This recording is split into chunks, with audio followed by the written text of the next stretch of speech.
We're doing a series related to our church business. What is our vision? We have 5 B's that we talk about around here. We are a church of the broken for the broken. We are a church of the beloved, where the beloved trumps whatever we think we've done that God can't forgive or we can't forgive. Belovedness trumps brokenness.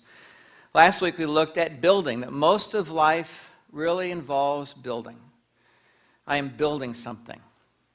Marriages don't just happen. Marriages are something that have to be built a day at a time, a week at a time, a month at a time, a year at a time. You have kids, you aren't suddenly super parent. Being a parent requires building something a little bit more today and the next day and the next day as a father or as a mother.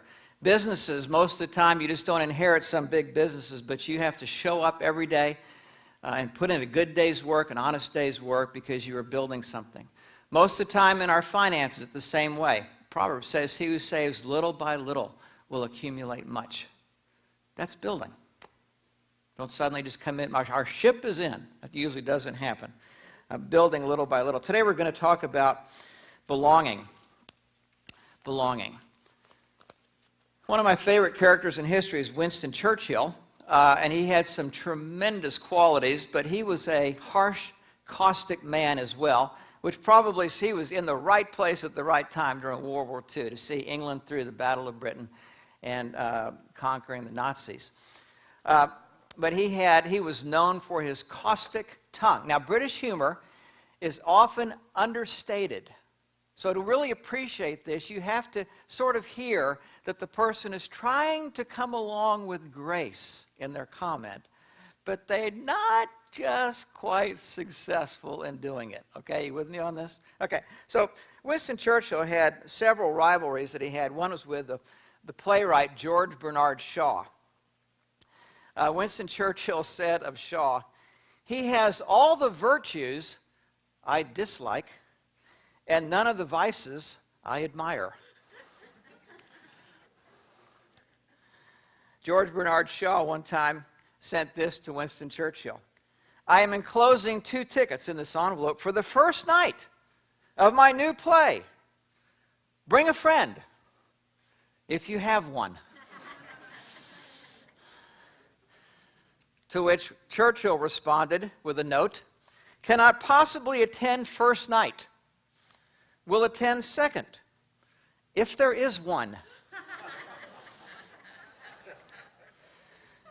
And he later said about George Bernard Shaw, "He is a modest little person with much to be modest about." Love that. All right. As we look into our story this morning, one of the questions that I'm asked periodically, and it's a very perplexing question when this is asked, and people with some horrific stories have asked me this question: Seth, how do I forgive my so-and-so? Sometimes that's how do I forgive an uncle who raped me, or an abuser. Sometimes I'm asked this by men who were sexually abused by a pedophile when they were young, and they have lived for decades with this, and they cannot seem to forgive. Or I'll have somebody that was married, and their spouse had an affair, and it blew the marriage to kingdom come, and they have such a hard time. They say, how do I forgive? I've tried to forgive, I can't seem to do it.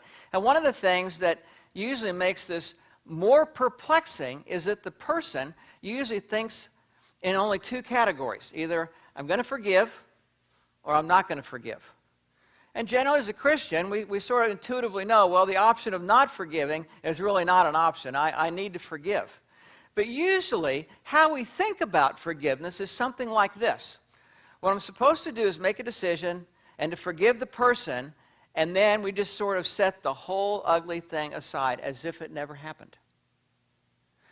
Maybe the person or family members around you will say, you just need to put that behind you and move on.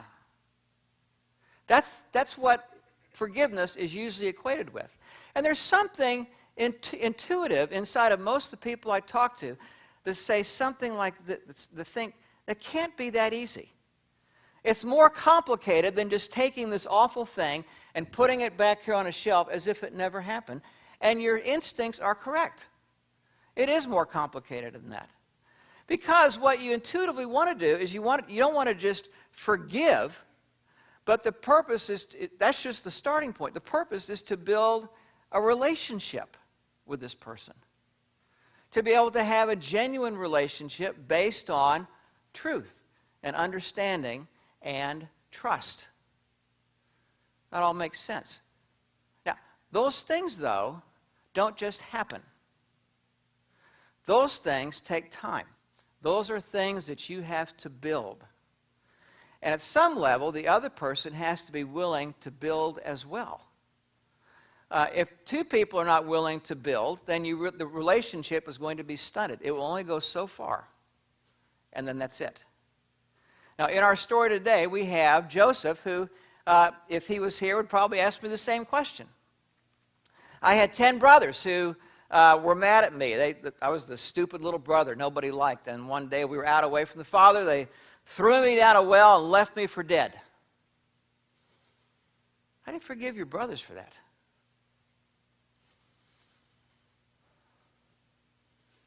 A little while later, maybe several hours, a caravan comes passing by of Ishmaelites. And he can hear one of the brothers, Judah, says, his older brother, what are we going to do and leave him down there? Why don't we pull him up and sell him to those guys? At least we'll have some money for our pockets. They pull him back up, sell him to the Ishmaelites, and off he goes. As he's traveling to Egypt, he's leaving his father, his friends, his fortune, everything, his family that he's known, his farm, his home, his language behind. How do you forgive people like that? He ends up at a home of a guy by the name of Potiphar, and he lands on his feet, as we've seen, at least until the time when he's accused of adultery with Potiphar's wife, falsely accused. The door of justice or injustice slams on him, and he finds himself in the king's prison, what we would call the federal penitentiary. And there he is, left for several years. How do you forgive her? He's got a lot on his plate to forgive. What does forgive mean? Does it mean I just sort of take all these events and I sort of am able to put them over on a shelf here and just move on with everybody as if that never happened? That is not what forgiveness means. It is much more complicated than that, as we're going to see in today's story. There are 5 things that strike me about this story in terms of what it means to belong. What it means to belong husband and wife. What it means to belong in a family. This will relate. What it means to belong in extended family. Oh, joy, oh, joy. What it means to belong in a life group or a small group or in a church. What does it mean to belong? Number 1, belonging takes building. You don't just come into a place and feel like you belong. You may at the beginning, but over time what's going to have to be is some intentionality is going to have to be used by you. The brothers come to Egypt. They are looking for grain. They haven't seen Joseph in a long time, many, many years, 17 years roughly. The last time they saw him, he was 17 and had a scruffy beard. And he was a shepherd boy. Now, by the time we see him in the story now, he's number 2 in command in Pharaoh. Clean-shaven, speaking Egyptian fluently, dressed in royal robes, and they don't recognize him, but he recognizes them. They think they'll never see him again. They come into his presence. Joseph saw his brothers and recognized them, but he treated them like strangers and spoke roughly to them. Now, if you're thinking, when you walked in here, well, forgiveness means taking the past and putting it back here as if it never happened, then right off the bat, Joseph has failed. Why in the world would he treat them like strangers and speak roughly to them? What's going on here? What is he up to? Where do you come from, he said. They said, from the land of Canaan to buy food. And Joseph recognized his brothers, but they did not recognize him. Clearly, Joseph does not believe in the kind of forgiveness or building relationships where we forget what happened as if it never happened and just move on. Verse 9, Joseph remembered the dreams that he had dreamed of them. And before he was thrown into the pit, he had two dreams where the brothers, in symbolic dream, these two dreams, came and bowed down before him, which ticked him off when he told them about the dreams. And here, the dream, all these many years later, actually happens. He says, you are spies. Now, he knew these guys weren't spies. What's he up to here? You have come to see the nakedness of the land. They said to him, no, my lord, your servants have come to buy food. We are all sons of one man. Look at the next sentence. We are honest men. Now, what's going on here is he's giving them an opportunity to show their cards, to expose what is the nature of their character after these many years. What kind of men are they? If he had revealed, hey guys, you're not going to believe this, I'm Joseph, what kind of relationship would they have had? What kind of awareness of their real loyalty and love for him would he have believed? Words. Not character, not action, just words. We are honest men. I'll bet his antenna went up. Your servants have never been spies. Now you put those two sentences. We're honest men. We've never been spies. You know, I'm an honest man. I've never killed somebody. Sort of what they're saying here. And so what he's doing here is he's giving them a test without them knowing he's doing that. In other words, he's using what Proverbs calls wisdom. He said to them, no, it is the nakedness of the land you have come to see. And they said, we, your servants, are 12 brothers. He was number 11. The sons of one man in the land of Canaan. And behold, the youngest is this day with our father. That's Joseph's little brother, Benjamin, who was about age 3 when Joseph was thrown into the pit. Last time he saw his little brother. In the land of Canaan, behold, the youngest is this day with our father, and one is no more. Oh, they have no idea who they're talking to. They have no idea this is the one who's no more. They think he's no more. That's what they're choosing to say here. But Joseph said to them, it is as I said to you, you are spies. By this you shall be tested. By the life of Pharaoh you shall not go from this place unless your youngest brother comes here. Benjamin is back in the land of Canaan with his father, Jacob. Send one of you and let him bring your brother while you remain confined, that your words may be tested, whether there is truth in you. He wants to believe that they could have a relationship based on truth and honesty. But he's not going to believe just their words. So he gives them a test, without them knowing it, to see what's the level of honesty and trust really here. He takes these brothers and he puts them in custody for 3 days. And then he pulls them out, as we'll see in the next story. Now, if we don't pick up anything yet from this story, we should pick up this. Relationships here don't just happen. He's got his thinking cap on, his wisdom cap on, and he is trying to build something with these scoundrels. On the inside of your handout, number 2. Belonging is built on trust. Belonging is built on trust. He pulls them out of incarceration after 3 days. On the 3rd day, Joseph said to them, do this and you will live, for I fear God. If you are honest men, and isn't that the question? They don't know it, but he does. If you are honest men, let one of your brothers remain confined where you are in custody, and let the rest go and carry grain for the famine of your households. Bring your youngest brother to me, so your words will be verified. Trust, but verify. And you shall not die.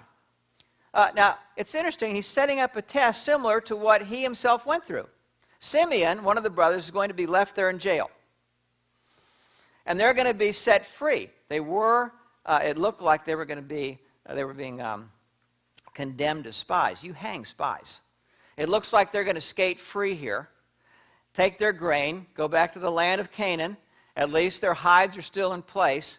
Will they throw Simeon under the bus? Will they tell their dad, we went down there and that stupid guy thought that we were spies and he hung Simeon? Because they're not going back. Not unless they need food. Will they do that?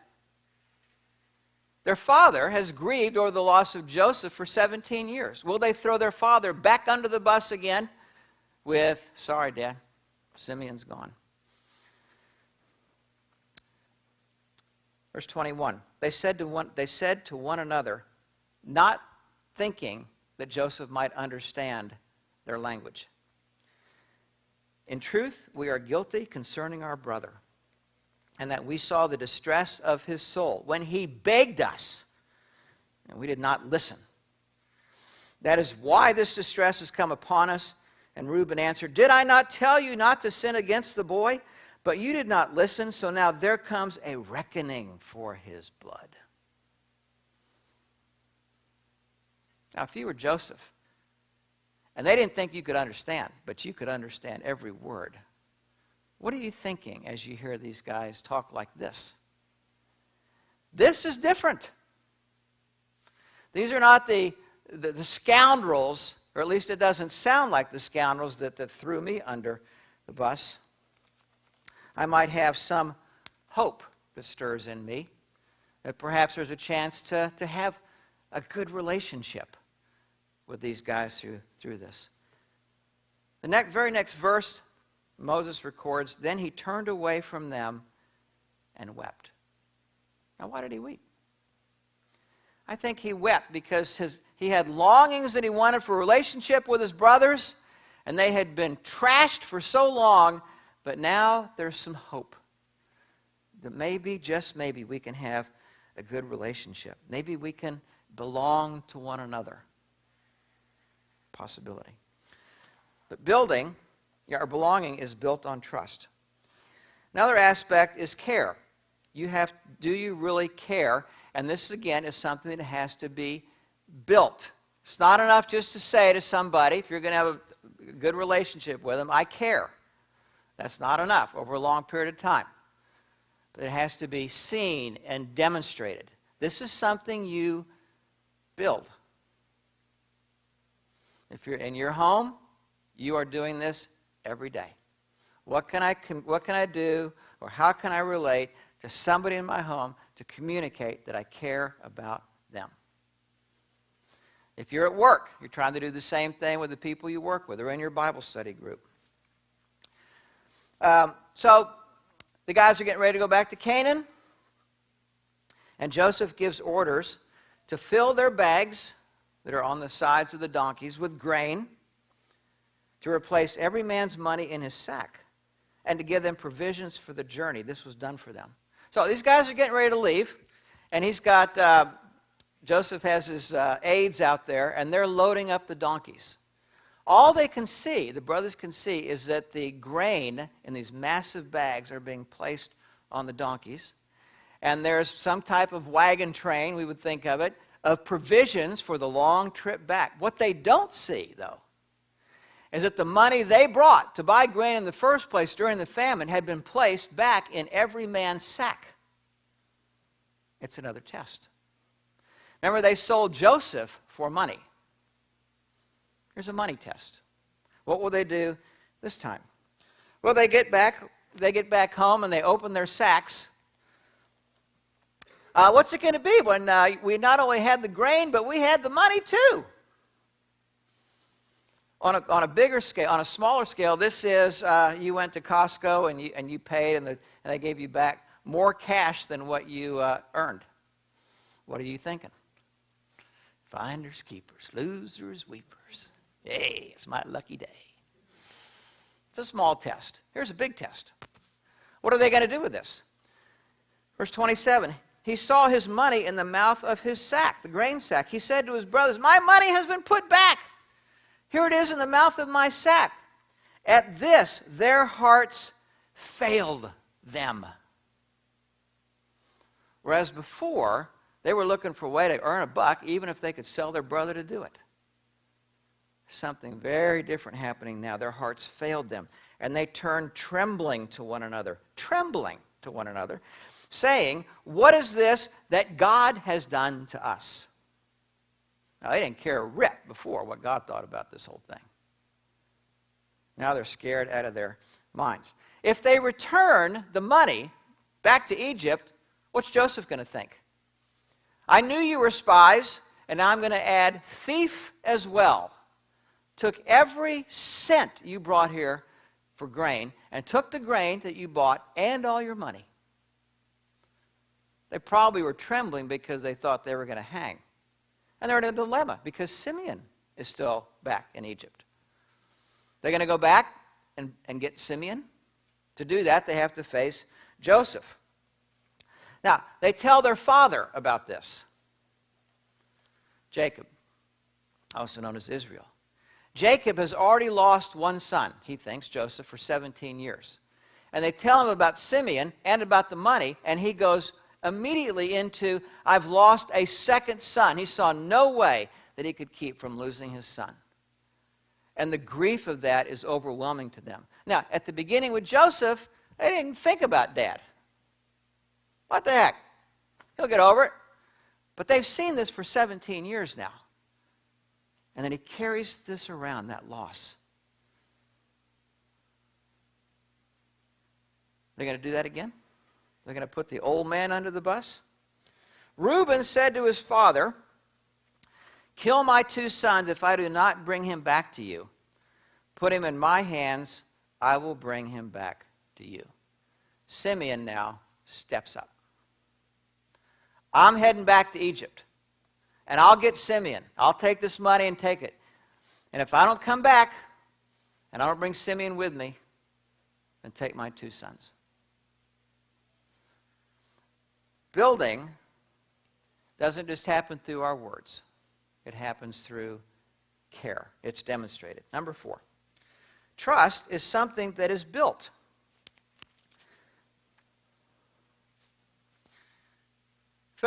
Joseph says to the brothers when they were there, next time when you come, bring little brother, Benjamin. Now, Benjamin, you have to know, is the second son of Rachel. Jacob had 2 wives, and each wife there was a concubine attached. There were 12 brothers, 4 different mothers. Yes, dysfunction out the gazoo. Not a good idea. Sometimes people think, well, wow, people in the Old Testament had more than one wife, as if that was condoned. No, that's a bad idea. These are not good examples to follow. These are bad examples to avoid. I love my wife, but one is plenty.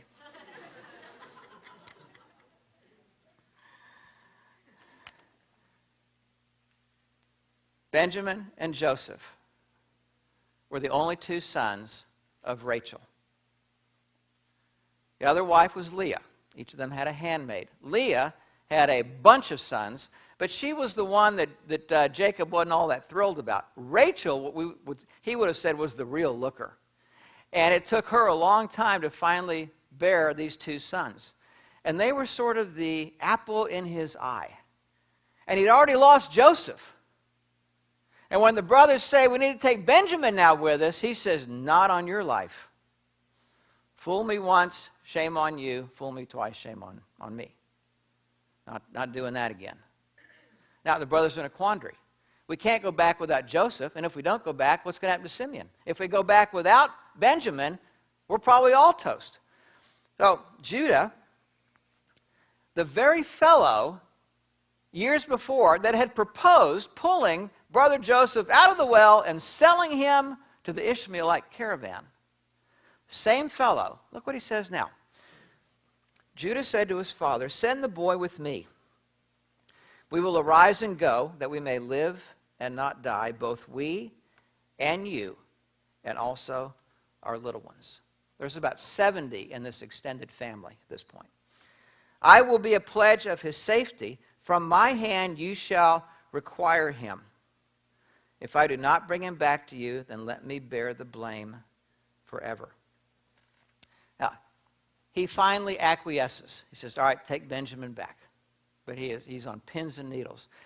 And the fellows travel back to Egypt, and they go to Joseph's palace, and they are spitting bullets, scared out of their mind.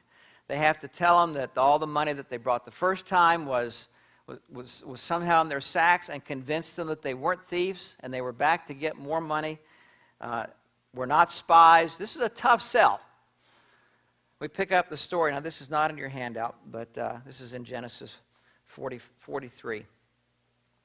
The men were afraid because they were brought to Joseph's house, and they said, "It is because of the money that was returned in our sacks the first time that we are being brought in, that he may seek occasion against us and fall upon us and take us for slaves with our donkeys." So they came near to Joseph's house steward and spoke to the steward at the entrance of the house and said, "O my lord, we indeed came down the first time to buy food. It came about when we came to the lodging place. We opened our sacks, and behold, each man's money was in the mouth of the sack, our money in full. We have brought it back in our hand. We have also brought down other money in our hand to buy food. We do not know who put our money in our sacks." They step up to the plate. They're honest about the situation. They're throwing themselves on the mercy of Joseph and his steward. Now, as we look from this point of the story on, there are two really intriguing things to me about the story. Joseph is going to do two things simultaneously, sort of a back and forth thing. He's going to be kind in his attitude, and kind in his dealings, and kind in his actions, but at the same time, he is also still testing. "Peace be to you," the steward says. "Do not be afraid." If I was one of those brothers, I'd be pretty happy to hear those words. "Your God and the God of your father has put treasure in your sacks for you." Dodged a bullet. They're not going to think of us as thieves and throw us in prison or as slaves. Then the steward says, "I received your money." That's as good as a receipt. Verified. Then he brought Simeon out to them. Problem number two. What are they going to do with brother? He's reunited with them. They're breathing pretty easy here. You ever been in a situation where you really knew you screwed up? I mean, you did a big time thing. And somebody has a hammer, and they have every right in the world just to pound down on you, give you, as my mother used to say, 2 cents worth, although she never limited herself to 2 cents. Not in my case. You're ready to get the hammer. You know you deserve it. And suddenly there's kindness. Kindness. What happens inside of you? That's what's happening here in this story. Joseph comes in, and he inquired about their welfare and said, "Is your father well, the old man of whom you spoke? Is he still alive?" Now, he's asking them about their father. It's his father, too. They still don't know who they're talking to. They said, "Your servant, our father, is well. He is still alive." And they bowed their heads and prostrated themselves, just like the dream from many years before had predicted. And he lifted up his eyes and saw his brother Benjamin. Last time he saw him, he was 3 years old. This is his only blood brother. Reunited for the first time. One of the things that I enjoy watching, sometimes the beginning of a football game or at halftime, or a case at Angel Stadium, is when they have a soldier in Afghanistan or Iraq, and they bring him home without the family knowing it. And they bring out the wife and the kids, and they do an honor of the soldier, and suddenly the guy shows up. You've seen those? And the kids light up, and they come running over to Dad. And the wife starts crying, and she comes running over, and he's running to them. That's what's happening here with he and Benjamin. This is his only blood brother who he's not seen in about 23 years. Joseph hurried out of the room, for his compassion grew warm. It's a great little phrase. His compassion grew warm. for his brother, and he sought a place to weep. He entered his chamber and wept there. He washed his face and came out. Controlling himself, he said, "Serve the food." All of a sudden, these guys realize they're sort of the guests of honor at this banquet. But now watch what Joseph arranges here. And again, this mixture of kindness and test. Kindness and test. Serve the food. They served him by himself. There's one table in the middle of the room. There he is. And them by themselves, the brothers here at another table, and the Egyptians who ate with him by themselves. You got 3 different tables here. All the Egyptians and sort of his aides and his staff are eating. Joseph in between by himself. The brothers over here by themselves. Because the Egyptians could not eat with the Hebrews, for that is an abomination to the Egyptians.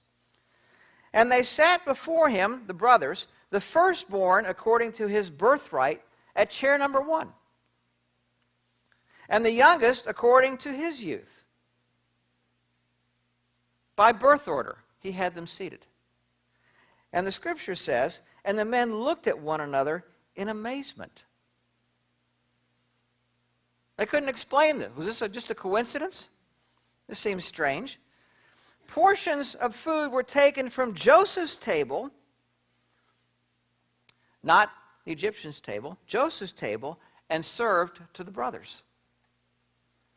These are pictures of kindness. The men looked at one another amazed. Portions were taken to them from Joseph's table, but Benjamin's portion was 5 times as much as any of theirs. Now, there are lots of pictures of kindness here, and here's the picture of another test. Because Benjamin is getting what we would call the royal treatment. And in this case, it really was the royal treatment for Joseph. 5 times as much. Now, do you remember 23 years before when the father gave royal treatment to the littlest brother? What did the other brothers do? They were envious, jealous, angry, not fair, not right. So he puts virtually the same test in front of them to see, wonder what they're going to do with that. What kinds of attitudes are going to come wafting out of the brothers as they see this? And then this passage ends with, and they drank and were merry with him. Now, I could see how they could be merry, because they thought they might be ending up in the big house, or at the end of a noose, or as a slave somewhere. Man, they're having all the food they want to now. The question I have, though, about this story is, how was it that Joseph was able to be merry with those guys? Oh, Benjamin, sure. But the other 10? How does that happen? Last, on the back of your handout. As we come to the climax of the story, Joseph has one more test for them, unbeknownst to them.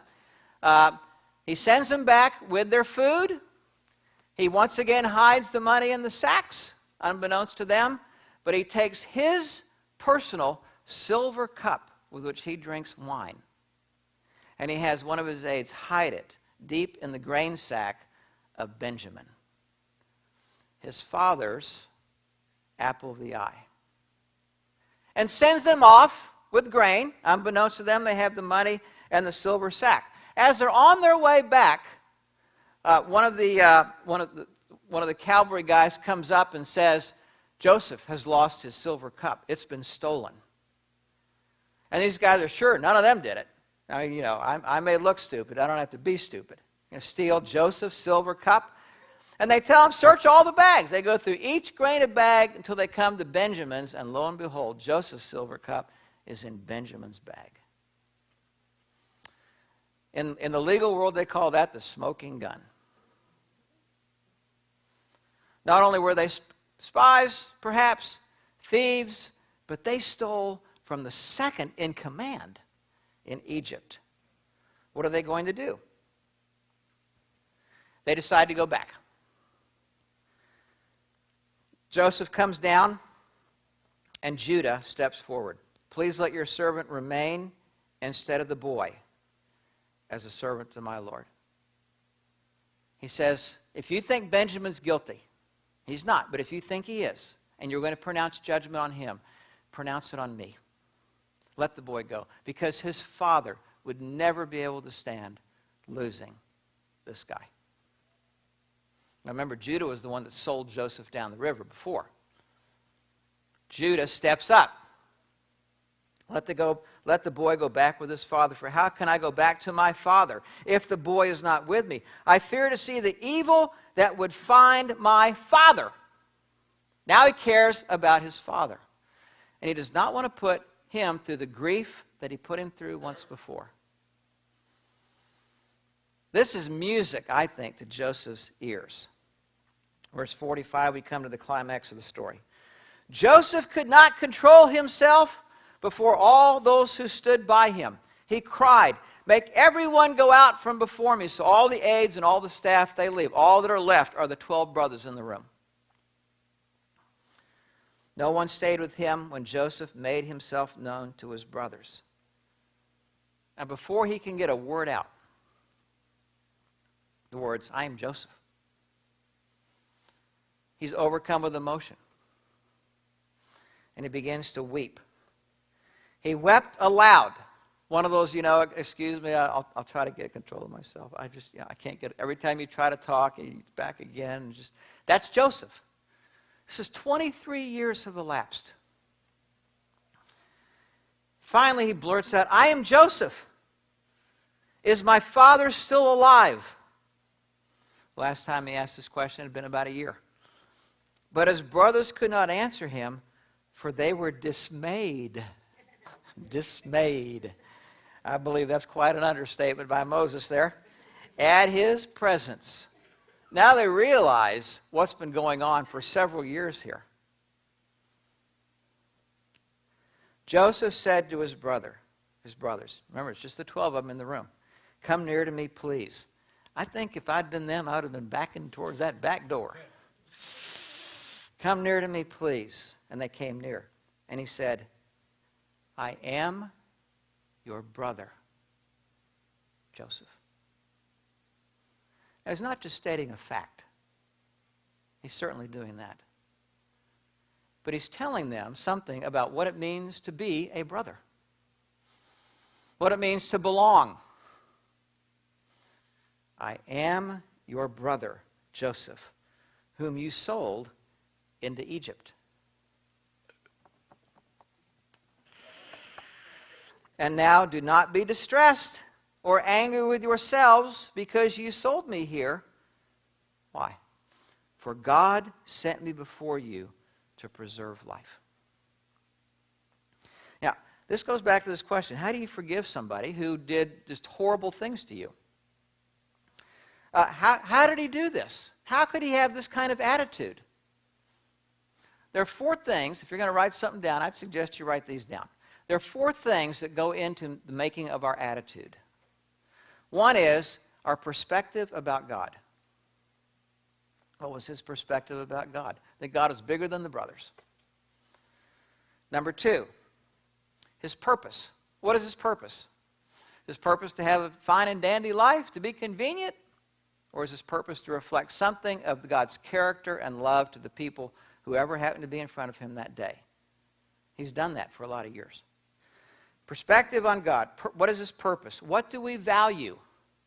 Not what do we say we value, what do we really value? What he really valued was building a relationship with his family. He was going to do everything he could to build that sense of belonging, which he had been doing. And the last question that goes into our attitude is, what am I, or who am I really banking on for my deepest needs to be met? Is he banking on his brothers? Hardly. He knows not to go to that bank. That bank is bankrupt. He has discovered who God is, and those are his roots. Those 4 things go into this remarkable man's remarkable attitude. So it was not you who sent me here, but God. He was made me a father to Pharaoh, lord of his house, ruler over all land of Egypt. Hurry and go up to my father and say to him, thus says your son Joseph, God has made me lord of Egypt. Come down to me, do not tarry. You shall dwell in the land of Goshen. You shall be near me, you and your children and all your children's children, your flocks, herds, and all that you have. He says, go back, get Pops and all the rest of the family, bring them down. I'm going to take care of everybody. Then he fell upon his brother Benjamin's neck and wept. And Benjamin wept upon his neck. And then the most remarkable sentence in the entire story. He kissed all his brothers and wept upon them. Let's pray together.